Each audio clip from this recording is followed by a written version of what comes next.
लोकसभा चुनाव के पहले चरण के मतदान से पहले कांग्रेस के पूर्व राष्ट्रीय अध्यक्ष राहुल गांधी और सपा प्रमुख अखिलेश यादव ने गाजियाबाद में प्रेस कॉन्फ्रेंस की। इस दौरान राहुल गांधी ने पीएम मोदी और केंद्र सरकार पर जमकर निशाना साधा। राहुल गांधी ने कहा कि पीएम मोदी भ्रष्टाचार के चैंपियन हैं। उन्होंने ये भी कहा कि पीएम मोदी का इंटरव्यू पूरा स्क्रिप्टेड था। कुछ दिन पहले प्रधानमंत्री ने ANI को बहुत लंबा इंटरव्यू दिया। स्क्रिप्टेड था मगर फ्लॉप शो था। प्रधानमंत्री जी ने उसमें इलेक्टोरल बॉन्ड्स समझाने की कोशिश की। प्रधानमंत्री जी कहते हैं कि इलेक्टोरल बॉन्ड्स का सिस्टम ट्रांसपेरेंसी के लिए लाया गया, राजनीति को साफ करने के लिए लाया गया। अगर यह सच है तो उस सिस्टम को सुप्रीम कोर्ट ने रद्द क्यों किया? और दूसरी बात, अगर आप ट्रांसपेरेंसी लाना चाहते थे तो जिन लोगों ने आपको पैसा दिया, बीजेपी को पैसा दिया, हजारों करोड़ रुपए दिए, उनका नाम आपने क्यों छुपाया था? और जिन तारीखों पे उन्होंने आपको पैसा दिया उसको आपने क्यों छुपाया था? पता लगता है हजारों करोड़ रुपए का कॉन्ट्रैक्ट किसी कंपनी को मिलता है, उसके एकदम बाद वो कंपनी बीजेपी को पैसा देती है।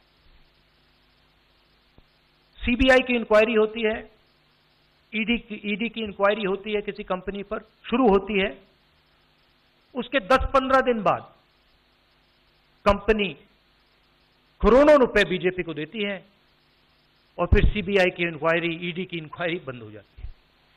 सड़क पे इसको एक्सटॉर्शन कहते हैं। एक्सटॉर्शन कहते हैं सड़क पे। तो ये जो है इलेक्टोरल बॉन्ड्स का जो स्कीम है, ये दुनिया का सबसे बड़ा एक्सटॉर्शन का स्कीम है।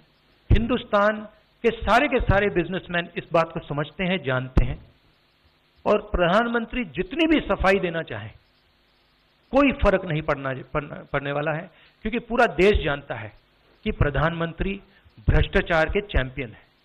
धन्यवाद। वहीं राहुल गांधी के अलावा अखिलेश यादव ने भी बीजेपी का जमकर घेराव किया। उन्होंने बीजेपी को घेरते हुए ये तक कह दिया कि बीजेपी भ्रष्टाचार का गोदाम बन गई है। जो इनका नैतिकता का बुलबुला था वो भी टूट गया।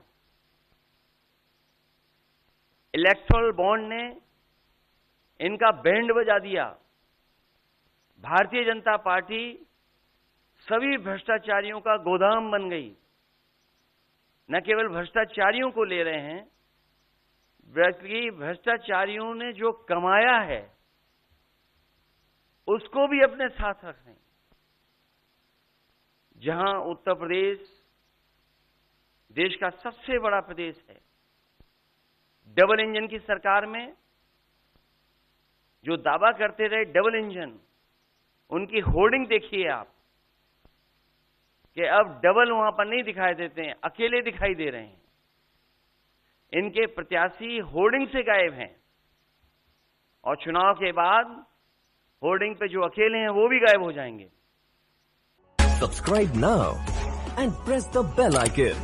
Never miss an update.